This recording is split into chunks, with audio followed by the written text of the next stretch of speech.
I want to make sure that we're very clear on our work that's needs to be completed for tomorrow. In order to have your group do the puzzle, each of you needs to have your part completed. So I want to remind us how to do this. So subtraction on a number line, we're looking at distance and direction. Every subtraction expression is set up the same way. So you have a minuend, and you subtract what we call the subtrahend. And what that always produces is what we call the difference. And it's always in that way. Minuend minus subtrahend equals difference. And we're going to find the distance between 2 points and the direction to determine the sign. Now that's all on page 5 of your notebook.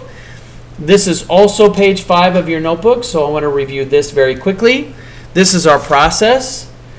We always have 2 points, a minuend and a subtrahend. That's right off of the expression, and we're going to put those on a number line.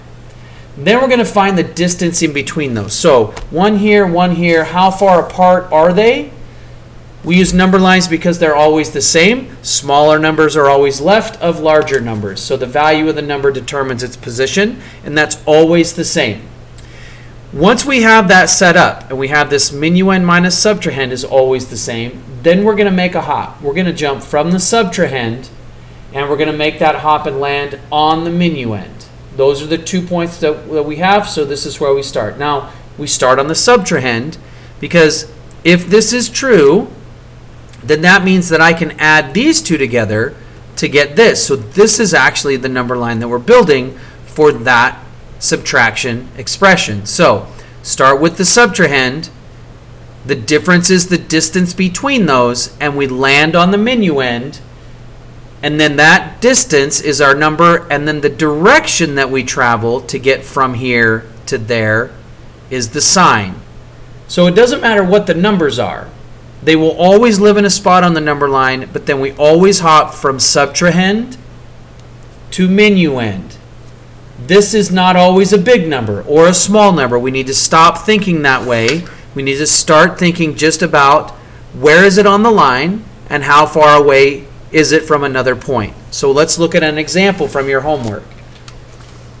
So for those of you that had the salmon color, this is number 1 of 3. We're going to look at this example right here, -4 minus 10.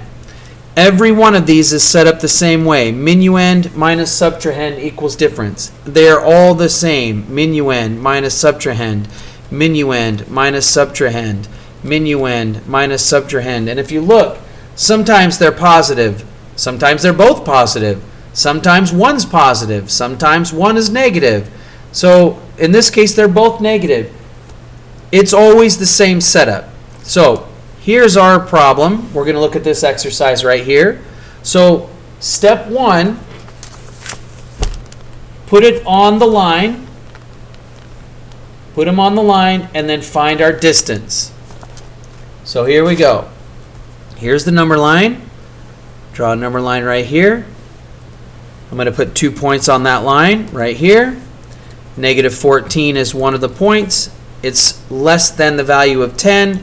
There's my other point. And now I'm going to find the distance in between those 2 points. So the distance between is how far this one is from this. And if we think about this, there is a 0 in between those. So we're 10 units, 14 units. So our distance is actually 24 units. So that's the answer to the question, is this is 24. But we have to determine, is it positive or negative? So now we're going to make a hop from the subtrahend to the minuend. So we start at 10 and we hop to -14. That goes to the left, which makes this -24. All right, let's look at a question or an exercise from number 2. Okay, here's an exercise from number 2. So now let's look at this one right here. 9 minus -6. Fairly small number set. It's always the same setup. Minuend minus subtrahend. So we're going to plot this and this on our number line. It's always the same process. 9 is greater then negative 6. So the setup looks like this. And then I'm going to find the distance in between. Well, kind of like the last one, I do have a 0 here, and it sort of lives in that spot. So now I'm going to figure out my distance. I've got 6 to that spot, and I've got 9 to that spot. So the distance in between is 15. So this is 15. Now, we have to decide and determine if it's positive or negative. So we start at the subtrahend, and we're going to make a hop and land on the minuend. So we start at negative 6, and we land on 9, and it's going to the right. That makes this a positive 15. So there's the result of 9 minus negative 6. And let's do one more example from number 3. Those of you that have number 3, I'm going to do this one right here, negative 7 minus negative 10. So minuend minus subtrahend. It's always the same setup.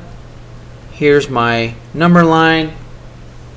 I'm going to plot negative 7 and negative 10 on the line. Negative 10 goes over here. It's less than negative 7.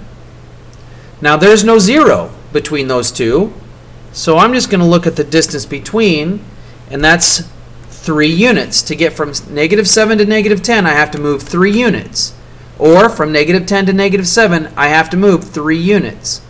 So our sign then, so here we go. Our answer is 3. That's our number. And our direction is going to tell us positive or negative. So we start here at negative 10, and we're going to land on negative 7. That goes this way. So that moves to the right. So that is a positive 3.